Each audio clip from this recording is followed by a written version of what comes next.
We have a great guest this week. We're joined by the pound for pound number one in BKFC, Luis Palomino. Luis, thank you for joining me. How are you? Doing great, man. Thank you for having me. Yeah, absolutely. You're fighting Austin No Doubt Trout February 2nd at BKFC 5-7. It's a huge fight. It's a big fight. I just spoke to Austin an hour ago, so I'm interviewing both of you guys today. So this is a pretty cool experience for me. How you feeling about the fight? How you feeling about the opponent? Just give me your diagnosis of it. I feel great, man. I'm very motivated. In my last fight, and that's not to put nothing down on my last opponent, I was a little bummed out that the fight didn't happen with Trout because I was training with him for him. A very high level. I have to pay my sparring partners. You know what I mean? Like to go in there and like very high level people. You know what I mean? Yeah. And I have a 2-month camp, and then I got the notice like within 3 weeks before the fight that the fight was not going to happen with Trout, and I was bummed out. Because I want to welcome him into bare knuckle. I know he already had his good debut against Diego Sanchez, but you know what I mean. My point is the way that I see him. He's the highest level glove boxer signed to the organization up to date. Yeah. You know what I mean. 2-time former WBA world champion. So what a head to collect. I'm a samurai. At the end of the day, I'm a samurai spirit. I collect heads. Yeah. And that's a hell right there. I love that. And, because I did talk about, sorry, I buried the lead actually really quick. I'm going to get back to that, but I buried the lead here. I just wanted to take a second to acknowledge this incredible display behind you. This is fantastic. You got all your belts. You got a nice, beautiful painting of yourself, or is that stitched on canvas? What is that? Yeah, it's a friend of mine from middle school, man. Sent it to me from Texas. I haven't seen him in years. Yeah. And he sent it like, I don't know, like, oh, it goes perfect here. So it goes to setup. It's beautiful. A really nice little setup you got there. I like that. And it embodies the Luis Palomino spirit. I like it.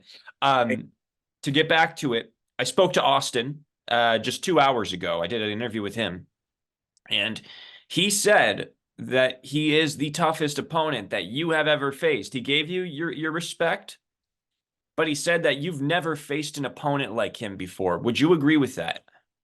I think vice versa. You know what I mean? I agree with what he says. I haven't faced a high-level boxer, pure boxer, and not only that, because I faced boxers, I spar with them all the time, very young dudes with incredible records, hundreds of amateur fights, 10-0s, 15-0s, 18-0s, like you name it. I spar with like very high-level guys.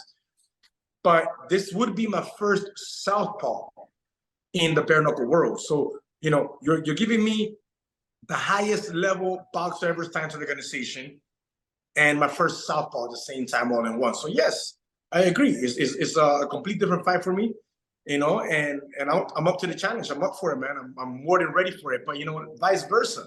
He's never faced a bare knuckle boxer like I am. Like myself. He's never faced a fighter like me before. You know what I mean? I'm not a boxer. I can box, but I'm not a boxer. But he has faced Canelo Alvarez, who is considered to be the pound for pound number one boxer in the world by many. So you think that you present in a bare knuckle forum, you present just as much of a challenge to him as a fight like that he could face in boxing.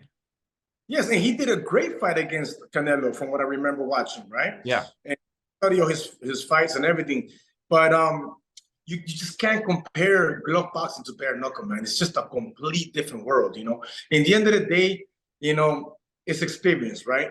I'm going to be 10-0 on February 2nd with 7 world title defenses in this game. This is only going to be his second fight in this game, and the only reason why I agreed to give him the title shot, right? Because I'll be defending my 165-pound title for the first time. The only reason why I agree is because he's a 2-time WBA world champion. I think that he's legit. He's approved for this title fight. You know what I mean?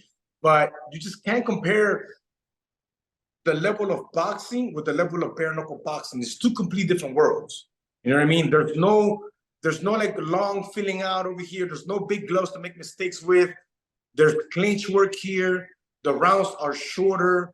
That means that this is more of an anaerobic sport as to where boxing will be more of an aerobic sport with anaerobic spots in it.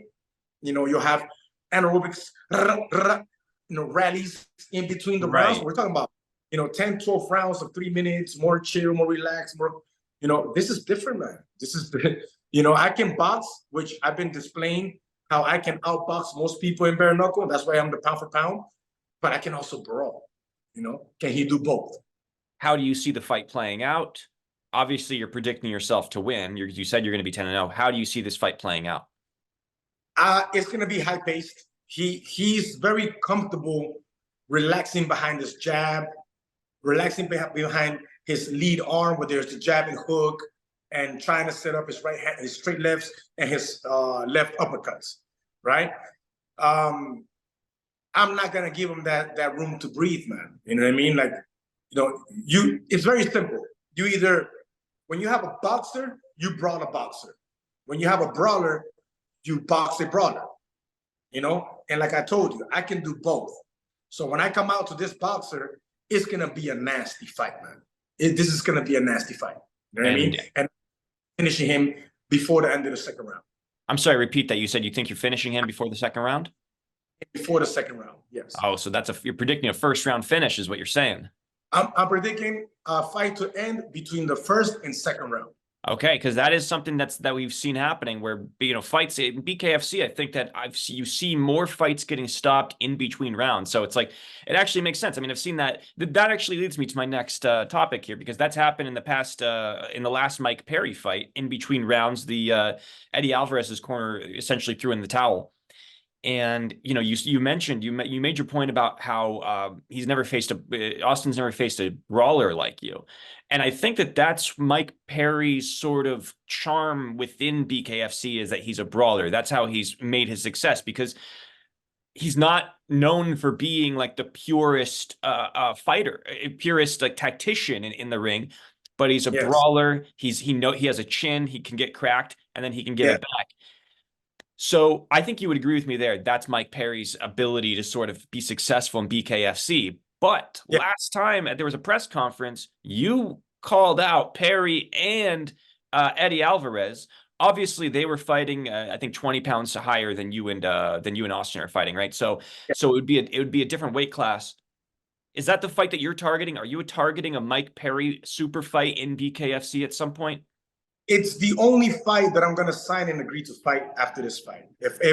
Once I finish my job with Trout and I finish this dude and I become 10-0 with 7 world title defenses in BKFC, there is no more not giving me what I'm asking for. Like, I've never gotten what I wanted in BKFC. I've earned my way. I fought everyone put in front of me, and I beat everyone that put in front of me. So I asked for Chad Mendes for an entire year. A whole year I chased the little guy. And he did not want to fight me, disappeared, came back to fight only Eddie Alvarez. Eddie Alvarez's response in the call out was, if they pay me what I'm getting paid tonight, I'll fight you every day of the week, twice on Sunday. That was his words, right? And I aimed at Eddie because I thought that Perry would be easy to accept a fight with me, right? And then if you see the post-press conference, after he's crowned a brand new made-up belt just for him, and he's crowned the king of violence, he didn't have a very violent answer for me. I was at his post-press conference. I congratulated him for his win. Look, man, I'm also a fan of Eddie Alvarez and Mike Perry. I like the dudes, you know what I mean? I respect everybody. This is not a disrespectful thing. This is a challenging thing. If you're going to call yourself and you're going to be crowned king of violence, then call me the emperor of bare knuckle boxing. And let's put the king of violence to face the emperor, because we have to validate this belt, right? They give him this belt. They presented the belt like something more important than the world titles that I have here. So it kind of rubbed me, a little off, and that's because, like I told you, I'm a samurai in spirit. I'm a champion, world champion. I behave like one, and we got to validate this belt. Like, I don't think that belt's going to mean anything to anybody, until he faces a real world champion, and the real world #1 pound for pound champion in the organization is me. He came from calling out all these names that are not in the organization. And somebody asked him in the crowd in the post-press conference and said, well, let's stay in the company. And what about Luis Palomino that's calling you out? His answer wasn't very, very violent. His answer was like, Well, I'll fight whoever the company puts in front of me, but I think that whoever they're going to put in front of me has to have a certain amount of followers and likes and comments. My brother, that doesn't sound very violent to me. I'm the smaller guy here. I'm like 173 pounds soaking wet. These guys are fighting at 175. There's 3 weight classes above my natural weight class. I fight in MMA. I have titles at 145, 155. Like a fighter that fights in MMA at 155 can normally do 145. I'm a small 155er to begin with. So 145, 155. Now 165, I'm defending my title against Trout.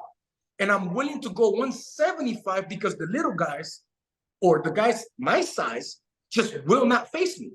Everything goes crickets when it's time to fight me. And I can't get a big name fight. So, hey, Right. If you call him the face of the organization, the king of violence, then be violent about fighting me after this fight. And let's fight. Can't argue with that.